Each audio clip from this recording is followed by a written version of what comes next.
Hey, I thought I'd talk about the state of Pinnacle of Combat. I, I get questions about this game. Is it worth playing? Is it dying?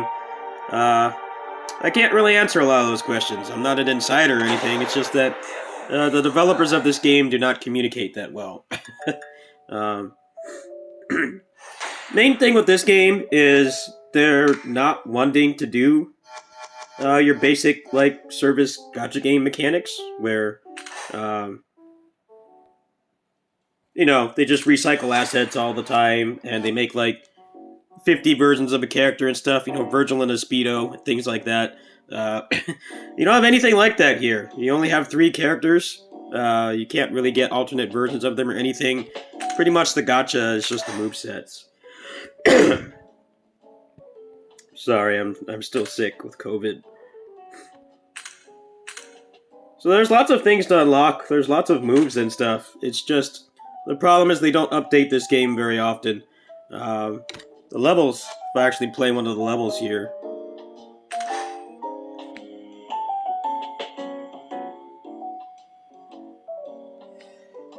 Actually play one of the levels here. The levels are like character action tier. It's just that it takes a long time to make this kind of content. So what we usually do.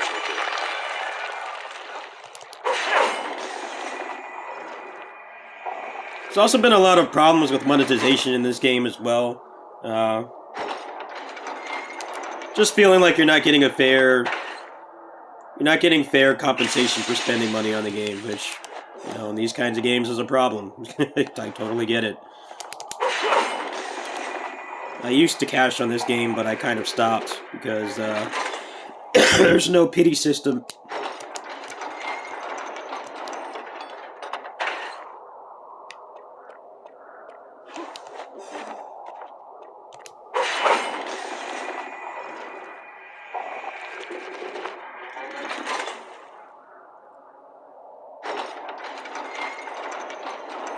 They went all out with this. The problem is that they didn't really take any advice from DMC 5, which got rid of all the crappy puzzles. There's a lot of this in this game. They really wanted it to be console quality. The problem is that it's a pain to play through more than once.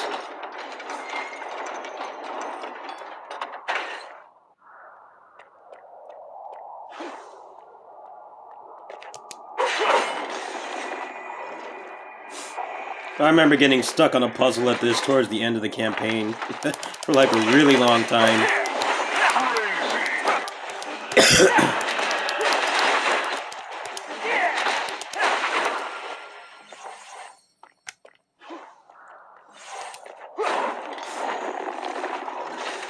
On one hand, this game does everything right.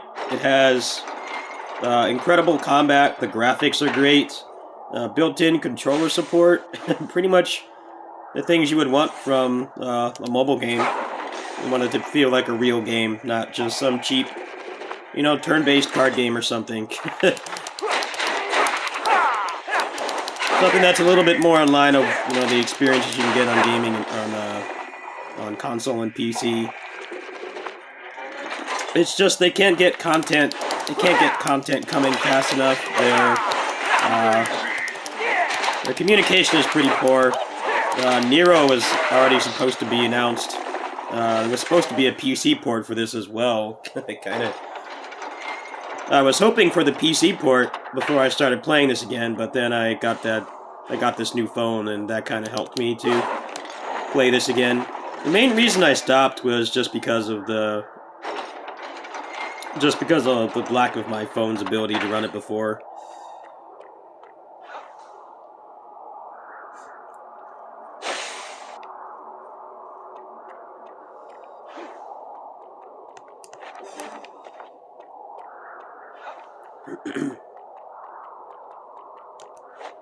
So we'll play through one level and then I'll go through some of the changes they've made with the monetization, but I feel like people wanting this to be out in global consider it a blessing in disguise that we don't have it yet. There's a lot of things they need to fix, and I feel like if they released it now, despite how great this game is, it would get called out for those things, and rightfully so.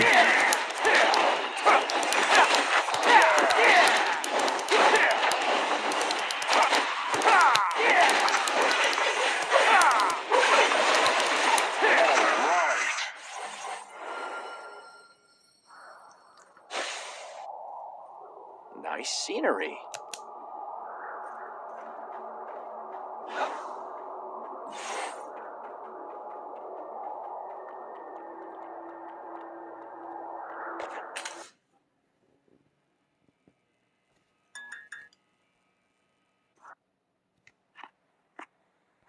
Dante, you arrived later.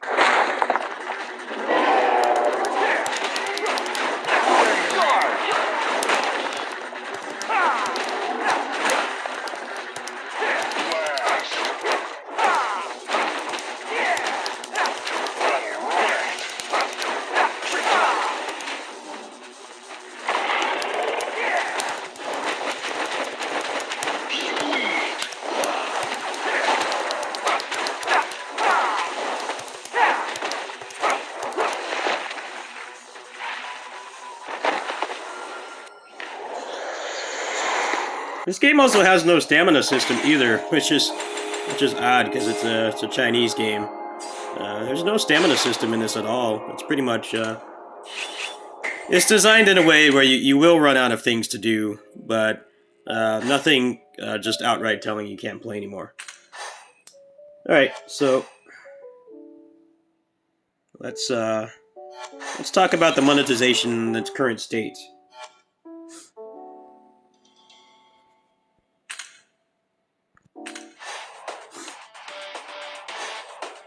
So these rotate out, I believe, every 2 weeks, but you have a chance to get the other legendaries. These are the featured ones. The only pity system in the game right now is if you get one legendary and it's not one of these featured ones, then you will get the other one guaranteed.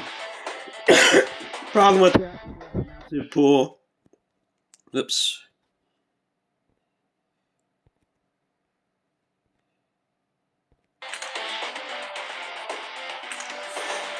Problem with that is there's a massive pool, and it's very unlikely you will get what you want.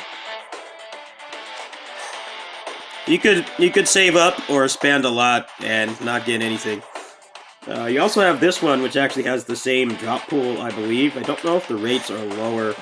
The way this works is when you do 30 boxes, 30 summons, pulls, whatever you want to call it, you will get one guaranteed legendary. Past that, there is no pity whatsoever. Now, a lot of people invest in Virgil because Virgil actually does have a pity system.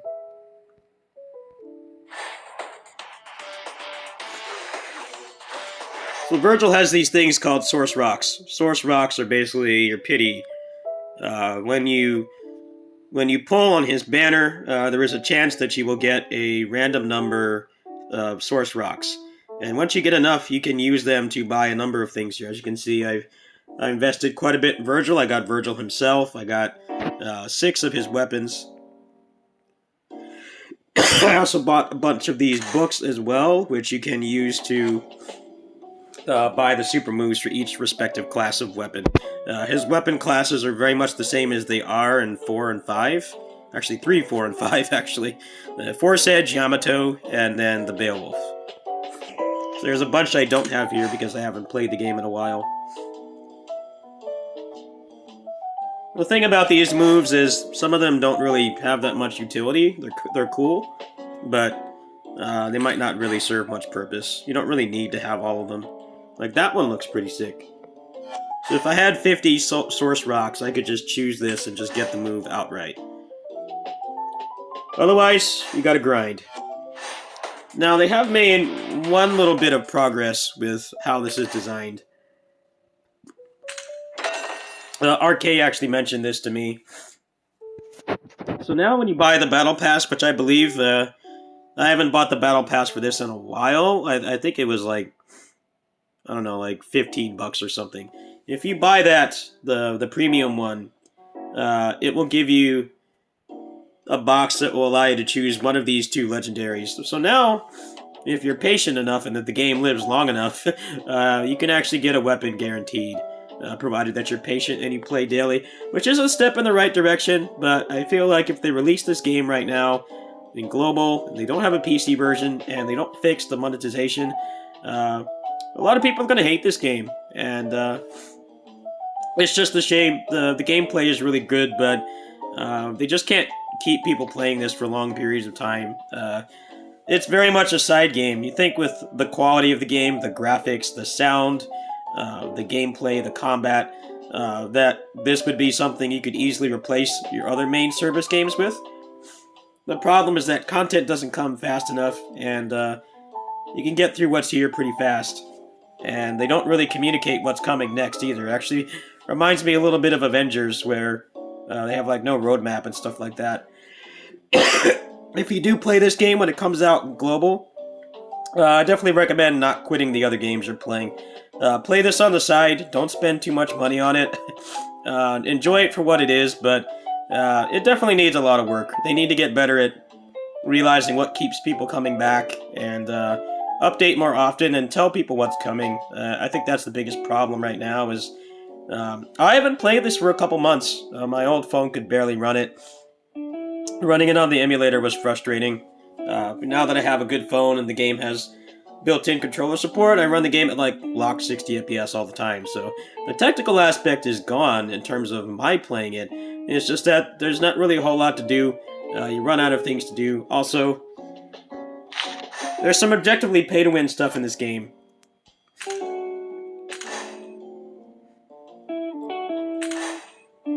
These are elemental runes. If you buy a bunch of these, you can basically just like completely destroy the game, and you can get more and more rewards. It's very unfair to a free player. I don't really think you can get these consistently without spending money. However, the competitive aspect of this game is pretty much just a bloody palace and the co-op mode. But the problem is the co-op mode is supposed to be where free players can get those runes, but if you get a party full of whales, then they're just going to kill the boss instantly, and you have a statistically very low chance of getting the runes. It sucks. I guess that's how they want to make money, but I feel like I would spend more money on the game if I knew what was coming. I don't care about being top of the leaderboards or something. I just like playing this game. It's fun. Even just doing the daily tasks is fun because the gameplay is so good, but it's definitely something they need to address. I hope that they will improve their communication, maybe give us a roadmap, tell us what they're going to be fixing, talk about what feedback they're going to be honoring and stuff like that. Other than that, there's other things that are weird about the game. If you ever played a mainline DMC game, you know that when you hit an enemy, when an enemy is off camera, they cannot hit you, which means that it prevents projectile spam, like what's common in the modern Ninja Gaiden games, where you get hit by stuff from a mile away you can't react to. This game does not have that mechanic, so ranged enemies feel really cheap. Certain moves feel really stiff to use. Virgil in particular feels kind of stiff the way he is now. Overall, I think if they fix those issues before the game comes global and they have the PC version, I think this game has a chance, but the lack of communication and the poor monetization is really hurting it. Thanks for watching.